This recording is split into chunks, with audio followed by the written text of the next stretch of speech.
When we read the story of the baptism of Jesus, and today we'll be reading it from Matthew's Gospel.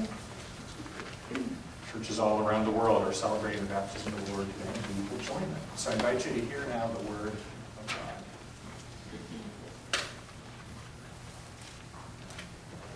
God. Then Jesus came from Galilee to John at the Jordan to be baptized by him. John would have prevented him, saying, "I need to be baptized by you, and do you come to me?" But Jesus answered him, "Let it be so now, for it is proper for us in this way to fulfill all righteousness." Then John consented.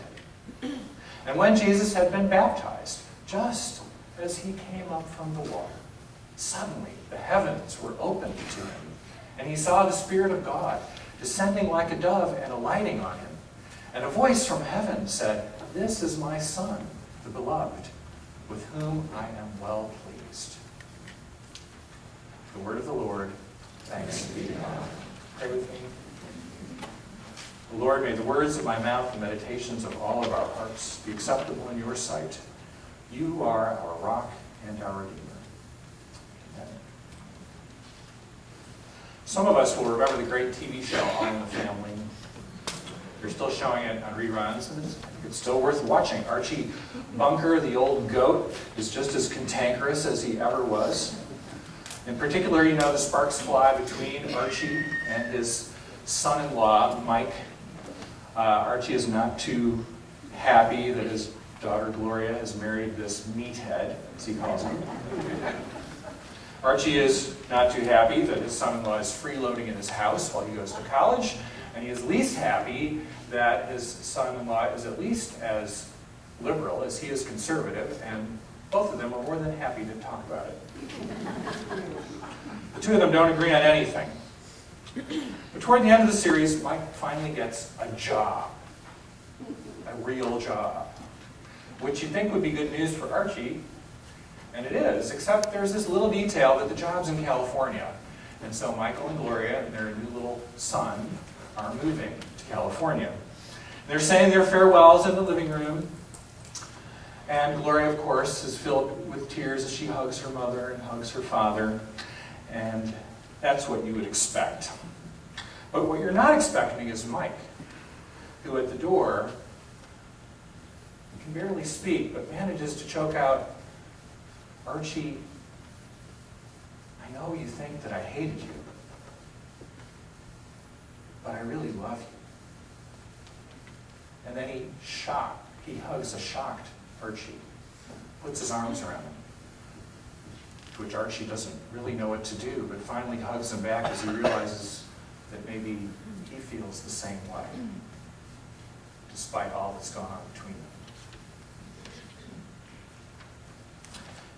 Defining moments are when we become aware of something profound about who we are.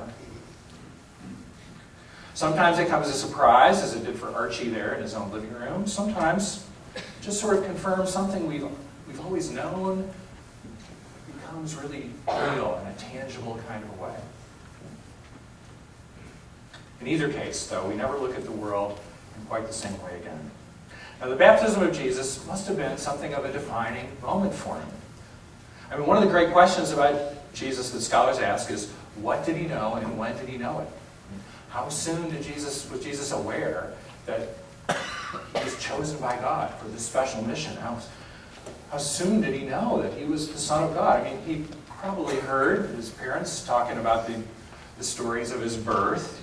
You know, he was pretty precocious. He was caught in the temple, and he ran away from his parents. He didn't really run away, but he just went to the temple to read the scriptures and listen to the scholars talk.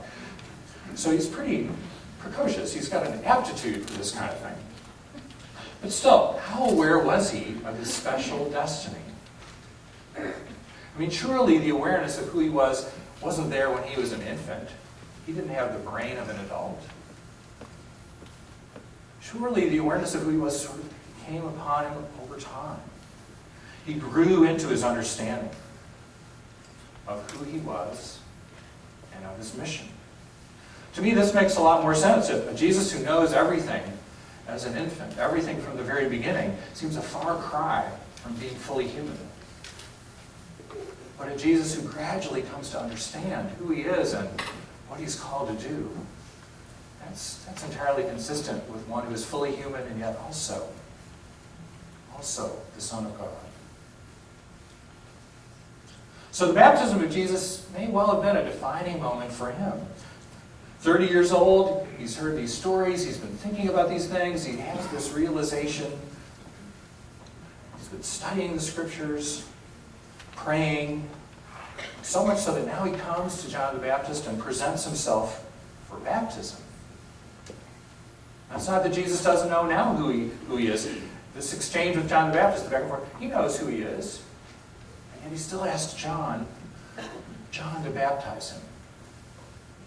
Because it's one thing to sort of understand in a head kind of a way what's happening, and another thing to experience it. And that's what baptism is for Jesus. His mind, his heart, his body, his soul go under that water, and when he comes up again, he knows an entirely different way of who he is and what he's called to do. He hears that voice. He sees the dove.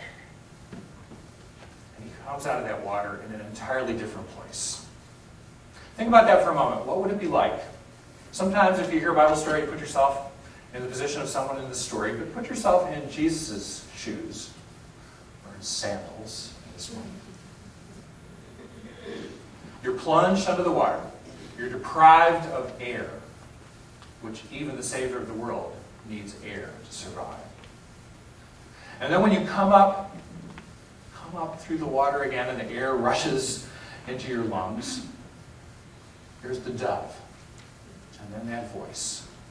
The voice that tells you something, again, that you knew in your head, but now you know. You know. In your flesh, in your blood, in your bones. It's a truth you're experiencing with all of who you are. You are God's child. You are beloved. You knew it before, but now you really know. You really know it. The baptism of Jesus signals something new. Something emerging in him. Some dynamic awareness. Because it's only after he's baptized that Jesus begins his ministry. He begins teaching and forgiving and healing and welcoming people into the kingdom of God. With this defining moment of water and spirit now, he lives into his calling. He can begin his life's work. Well, we have defining moments too. Sometimes defining moments come to us in the middle of a crisis. Sometimes in a moment of quiet that may not be memorable for any other reason. Sometimes they come to us when we're very young, and sometimes they come to us when we are long in years. But whatever the circumstances, these defining moments tell us who we are. Who we are. And how we are loved by God. So when I think of defining moments, I think of Bonnie, who told this story in her 60s of being called by her grandmother into her grandmother's bedroom. And her grandmother pointed at the mirror where there was the oily residue of a tiny footprint. And Bonnie knew that she was going to be lectured for putting her foot on her grandmother's mirror. But her grandmother said, "Last time you came to visit, you put your footprint here, and I did not clean it, and I will never clean it. Because every time I see your footprint on that mirror, I think about how much I love you, and what a wonderful gift from God you are to me." Bonnie was in her 60s when she told me that story. It shaped her all of her life. Something powerful to her about who she is in her grandmother's sight and also in God's sight. I think about that story when I think about having our children in worship.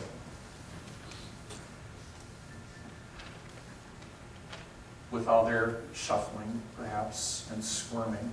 This is your cue, kids. You're allowed to make a little noise now. And really, who cares about that? We want our kids in worship because we want them to know that we love them. We want them to know that God loves them. We want them to know that all that squirming and shuffling doesn't matter. Because who can say what the moment will be for a child when they know who they are, when they know how much they are loved, how close God holds them, how close we hold them for God's sake. We want that for our kids. And who can say when that happens, when that moment comes? You know, there are so many defining moments, really. You think about them. I think about the young father and mother who have taken the childbirth classes, and they've seen the video, and they've read the books, and they're completely prepared for the birth of their first child. Only, of course, to discover that they're completely unprepared in the ways that matter most. Unprepared for this incredible rush of fear and grace and gift that this child is to them. Will always be to them. A moment that defines them for the rest of their lives. I think about the same experience, the exact same experience for a father and mother who met their 1-year-old daughter for the first time, coming down the gangway from a 747 that had just arrived from Korea, as their daughter was placed in their arms for the first time. Same experience. I think about the young man who got the cancer diagnosis. Young man. With all the terror that can cause. And yet somehow he said he was not afraid most of the time. Because he felt that presence of Christ in a very real and powerful way. Holding him. I think about the husband rushing to the emergency room where his wife had just been taken by ambulance, not knowing what he was going to find there, but promising himself all the way there that he would never take her for granted again. And later saying that he never did. I think about an anonymous letter I got after an Easter sermon several years ago, where I talked about the new life that was possible at Easter and the freedom from the past. And I particularly mentioned abortion in that sermon. And the anonymous letter said how good it was to hear that maybe there's new life for me too. Defining moments that tell us who we are and who we can be for God. Churches have defining moments too, and we might be approaching one here, not just because you have this new pastor thing going on, although, as I told the session, I'm in my second year, I'm not the new pastor anymore. Thrilled about that. But we are in challenging times. We're in times where people of faith are seen sometimes with suspicion, if not hostility. But we Presbyterians, we have a science-friendly faith. We have an interfaith, open kind of a faith. We have an intellectually sound faith. We have a history of compassion acting on our faith. But this is a time, again, where we need to be motivated and committed to living and acting out that faith, because the world needs a faith that is really like the one we have to offer. That's why the volunteer fair thing we're doing today is important. It's, about the pieces of ministry and mission that happen here, all the roles that need to be played, but that's a question we all need to ask. What role do I need to play in making God's love real? Right here, right now. In the ministry of this church, surely, but also in all the places God sends me, in my places of work and in my neighborhoods. Maybe there's a defining moment waiting for us as a congregation as we live into what we believe. But today I want to encourage you to think about the defining moments in your life when you knew, not just up here, but you knew, your whole self knew who you are. You really knew how much the God who created all things loves you as though there were only one of you to love. Think about those defining moments in your life, and knowing sometimes that the defining moments give us the wrong message about who we are. The wrong message. And sometimes those moments where we get the wrong message seem to speak way louder. And if you have one of those wrong messages, then I encourage you to reclaim your baptism. To reclaim your baptism. To hear that message with your name attached. That you are my beloved son, my beloved daughter. In you I am well pleased. I want to encourage you to think about how you can be the defining part of someone else's defining moment. Bonnie's grandmother, Tom's mother. All of us have the opportunity to be part of a defining moment for someone else. And sometimes that just means being aware and open to the possibility, because those things don't always come when they're scheduled or planned. But be aware of the possibility of being part of someone else's defining moment as they discover who they are in light of the love of God. You know, Jesus went under the water, and he came up, and he saw that dove, and he heard that voice, that marvelous voice. I was teaching an adult class a few years ago, and I said that I wished when I baptized a child, I wished we would hear that voice. This is my beloved son, my beloved daughter, in whom I'm well pleased. And someone said, who can say that doesn't happen?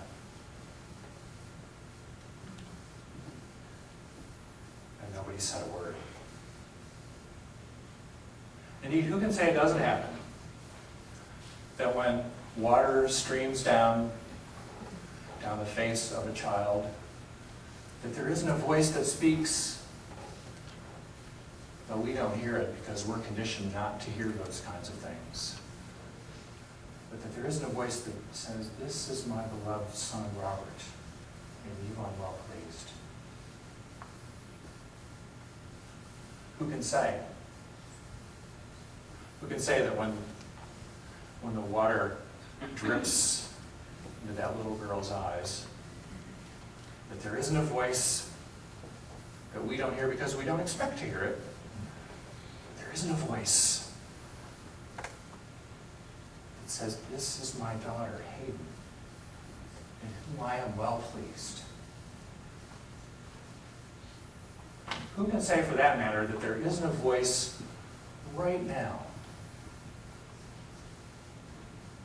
calling your name?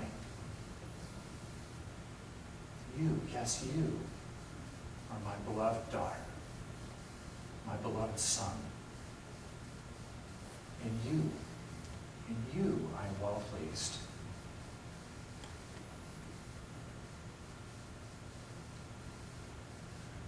Whether we see a dove or hear a voice, may we all have moments where we know that is true. Pray with me. Oh Lord, give us the ears to hear, the eyes to see, the ears of the Spirit, the eyes of the heart. To know of your love for us that sends us forth to a world that needs that same love so desperately. For Christ's sake, for the world's sake, and our own sakes, we pray. Amen.